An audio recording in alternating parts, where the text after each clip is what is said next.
Dandy's World. So on the surface, this is a cute looking Roblox game where there's a lot of adorable looking cartoon characters, but underneath it all, this game is hiding something very tragic. Yeah, like literally on the Roblox homepage, there's this text here, see a very exciting and unforgettable show. Well, if you grab all the capitalized letters, SAVEUS, well, that spells out save us. And even more than that, just exploring the Roblox lobby here, if you go over to Dandy's shop, this is Dandy right here. Yeah, we're gonna talk more about him throughout this video. Yeah, behind him are these blocks that spell out help.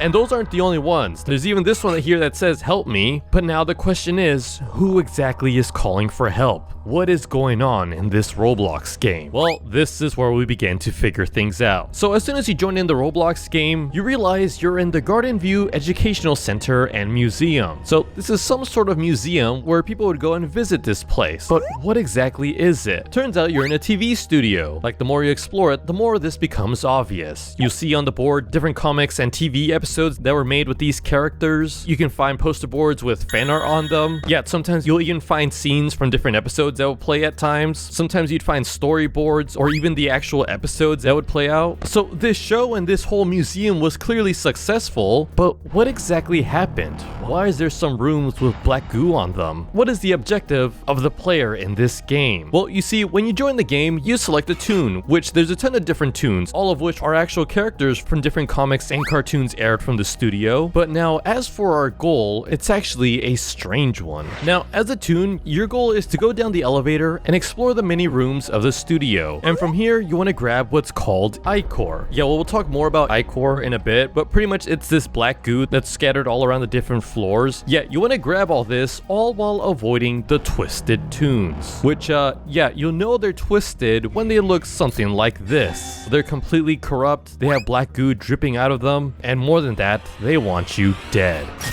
And when they're finally able to kill you, you explode and turn into black goo as well. But yeah, after you collect the ichor, aka the black goo, you can go over to Dandy, the flower guy over here, and use it to buy trinkets or other toons. You do this over and over and over again, and throughout it, you'll discover more and more twisted toons. Some of them more haunting than others. And now again, these toons aren't necessarily evil, it's this black goo on them that turns them into this deranged version of themselves. Like here we have Astro, but then we also have his twisted version. We've got Boxton, who looks normally happy, but then there's the twisted Boxton, which yeah, he only turns like this because of the black goo on him. But now, what exactly is this? This is ichor, which in a way is kind of the blood of these toon creatures. Still don't believe me? This term ichor actually comes from Greek mythology, in which it is known to be the blood of the gods, and ichor is also described as toxic to humans, so if they were to touch this ichor, it would kill them instantly. But that's right, all these toons right here are actually alive, and they're alive through the ichor. But now who brought these toons to life? What is their purpose? Well, you see, scattered around the maps, you'll often find notes that actually give more details about the lore, and one of the more important ones is this note here from October 4th, 1984, a personal loan application, and down on the bottom are the two co-owners of this entire studio, Arthur Walton and Delilah Keene. So yeah, now we know the founders and creators of this entire place. This is Arthur right here, and then this is Delilah. Now, something to note about these two is that Arthur looks quite normal, but Delilah here actually has some of the ichor on her. And not only that, her face looks a lot more sinister. Yeah, as I explain more of the lore, you'll realize that Delilah is actually responsible for a lot of the bad things that happen in Dandy's world. But yeah, Arthur and Delilah, they start up their business, they start up Garden View Park, and then they start creating their first character, Dandy. They release some comics that become a massive success for Arthur and Delilah, but unfortunately, that was not enough for Delilah. She wanted to do something more. And so, in the year 1987, there's this recorded footage of Delilah asking a real-life Dandy some questions. That's right, Dandy is now a sentient being. And yeah, you even see some of the ichor on her legs, so clearly she's been experimenting with it. But yeah, the footage plays on, long, Arthur comes in with the second toon that they make come to life called Pebble. And here we have Dandy being excited, but that was just the beginning, because a year later, they'll take this picture of Dandy and Astro together with the text saying, "I'm so happy they're friends." Yeah, they keep making more and more toons. But why? What is the purpose of making these toons come to life? Well, it was for money. Because think about it, in the lobby of the game, Garden View Educational Center and Museum, this whole place is where the toons are allowed to roam. Like, you even find some rules here. Don't throw things at the toons. No photography around Astro. Listen to toon handlers. Yeah, they made these toons come to life so that people can come and visit their favorite animated character from these comics and later TV shows. And so time proceeds. They continue to make more toons. Arthur and Delilah hire what's called toon handlers, and then the whole thing became a massive hit when they would release the whole Dandy's World show. Yeah, so they released a show in the year 1990, and it would become a massive hit. Again, they would feature a lot of the most popular characters and everything, but then the last show that was ever produced was called Dandy in Showtime Panic,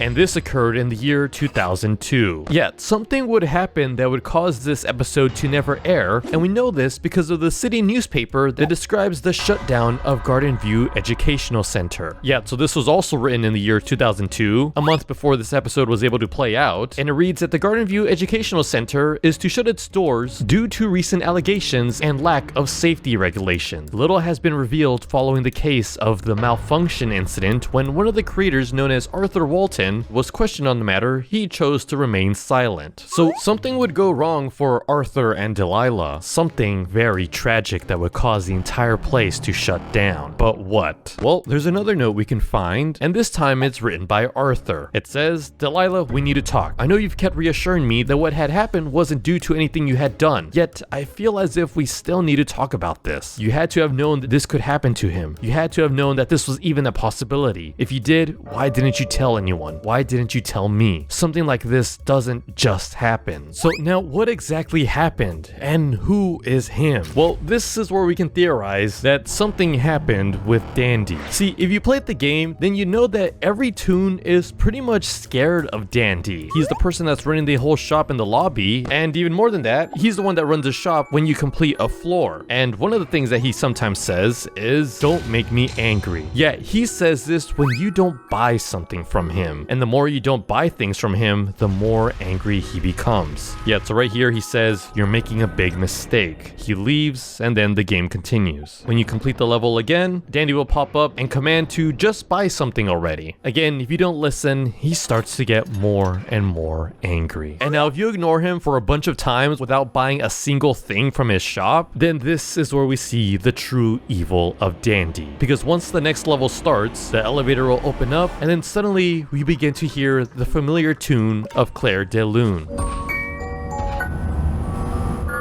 Now, where have we heard that tune before? Oh yeah, that's Dandy's tune. Now, the only thing is, when you hear it in the floors, that means Dandy has become twisted. He is now this horrifying monster that's chasing after you. This is the true Dandy.